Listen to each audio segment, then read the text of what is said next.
नाज़रीन, आप देखेंगे कि असरा के भाई को शिद्दत से एहसास हो रहा है कि उसने अपनी बहन का हाथ एक गलत आदमी के हाथ में सौंप दिया है, जो कि इंतहाई खुद गर्ज़ है और वो इंतहाई पछता रहा है। आगे आप देखेंगे कि असरा और हाला दोनों पॉलर में होती हैं और हाला अपने मंगेतर से बातें करके बहुत ज़्यादा खुश हो रही होती है। उस पर असरा कहती है कि तुम्हारे मंगेतर से बहुत अच्छी रिलेशनशिप है। आगे आप देखेंगे कि ब्यूटिशियन असरा को देखती है तो कहती है, आपका चेहरा तो बिल्कुल डल हो चुका है, आखिर क्या हो गया था आपको? आप तो लग ही नहीं रहा कि नई नवेली दुल्हन है। उस पे असरा बहाना बनाती है कि चंद महीनों के लिए मेरी तबीयत ख़राब हो गई थी।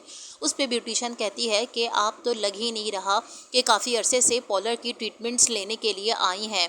आगे आप देखेंगे कि परीज़े बहुत ही ज़्यादा खुश है दारुल अमान के बच्चों के साथ और वो यतीम बच्चों को पढ़ा रही है।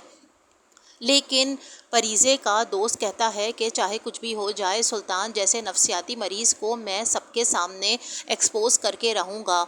ऐसे इंसान सिर्फ़ और सिर्फ लोगों की ज़िंदगी से खेलना चाहते हैं और उनकी ज़िंदगी बर्बाद कर देते हैं, यही उनके लिए तस्कीन का बाइस होता है।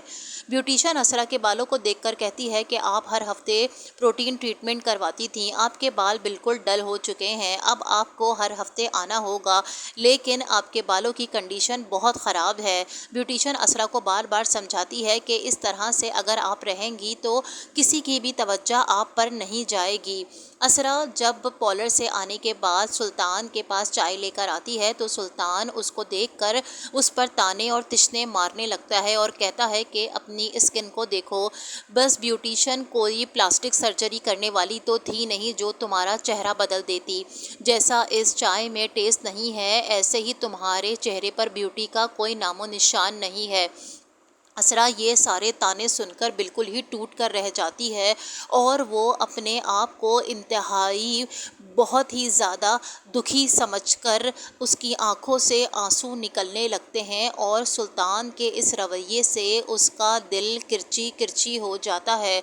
लेकिन सुल्तान को उस पर ज़रा भी तरस नहीं आता। असरा यही सोच रही है कि सुल्तान जैसे शख्स का दिल कैसे जीतूं, क्योंकि ऐसा बेहिस इंसान जो सिर्फ़ और सिर्फ उसकी बुराई करता रहता है। आगे आप देखेंगे कि मन्नान साहब ने जो किराएदार कहे थे वो असरा और हाला से जब मिलते हैं तो वो उनको बहुत अच्छे लगते हैं।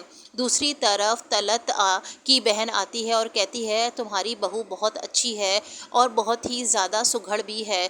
उसकी तारीफ़ें सुनकर सुल्तान के तो आग ही लग जाती है और वो कहता है कि असरा बहुत ही नॉर्मल सी लड़की है और ये पेंटिंग जैसे बेतुके शौक़ सिर्फ़ और सिर्फ असरा ही को हो सकते हैं, ये मेरे मुकाबिल कभी भी नहीं आ सकती। असरा एक बहुत ही मामूली सी लड़की है।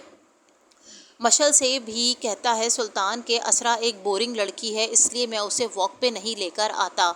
आगे आप देखेंगे कि अलीना और सुल्तान लंच कर रहे होते हैं। अलीना कहती है, ये किसका मैसेज आए जा रहा है? उस पे सुल्तान कहता है, वो बेवकूफ़ मेरी बीवी मुझे बार बार मैसेज कर रही है। घर में शादी की तैयारियां हो रही है और असरा बहुत ही दुखी है क्योंकि सुल्तान का रवैया दिन ब दिन उसके साथ ख़राब हो रहा है।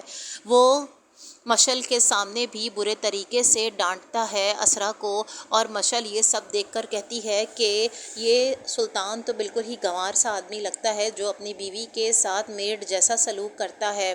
मुझे नहीं लगता कि उसकी बीवी उसके साथ खुश है।